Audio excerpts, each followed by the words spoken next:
Et puisqu'on parle d'engins roulants, voilà une innovation qui pourrait concerner toutes nos voitures à l'avenir. Bonsoir Pierre. Bonsoir. On connaît tous la nouvelle R5 électrique, mais une nouvelle version est en train d'être préparée, version révolutionnaire, où le moteur sera dans les roues et ce n'est pas de la science-fiction.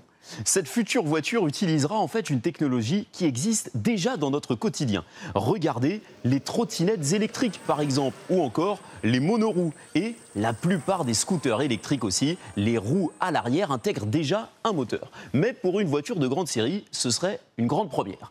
Ouvrons le garage virtuel de notre plateau. La voici, cette future voiture, ce sera une R5 électrique, mais on ne pourra plus dire qu'elle en a sous le capot, on dira qu'elle en a dans les roues. À l'arrière, plus de 500 chevaux pour cette version turbo limitée à 2000 exemplaires. Alors, comment ça marchera? Eh bien en fait, c'est bien plus simple qu'un moteur à essence. Et il n'y a pas Chrono qui travaille sur le sujet. Regardez par exemple cette simulation 3D d'une start-up de BMW. On conserve un pneu et une jante traditionnelle, mais à l'intérieur, on ajoute ça, comme un gros tambour bourré d'électronique avec deux éléments essentiels, le stator et le rotor, qui permettent de faire tourner la roue juste grâce à de l'électricité. J'imagine que comme toutes les innovations technologiques, il y a des avantages, mais il y a aussi des inconvénients.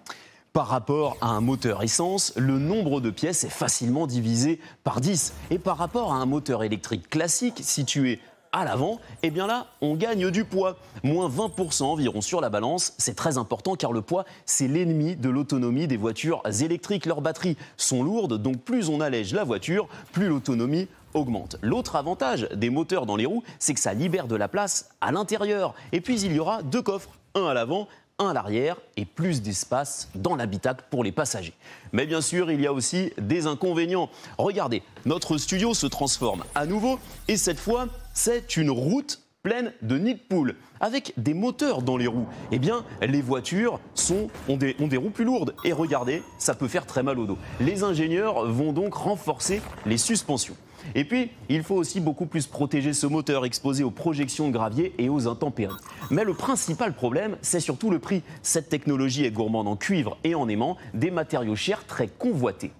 Effectivement, c'est un sacré bémol. Du coup, j'ai envie de vous poser à nouveau la question. Est-ce que cette technologie a des chances de se retrouver dans nos futures voitures? À en croire les ingénieurs, oui.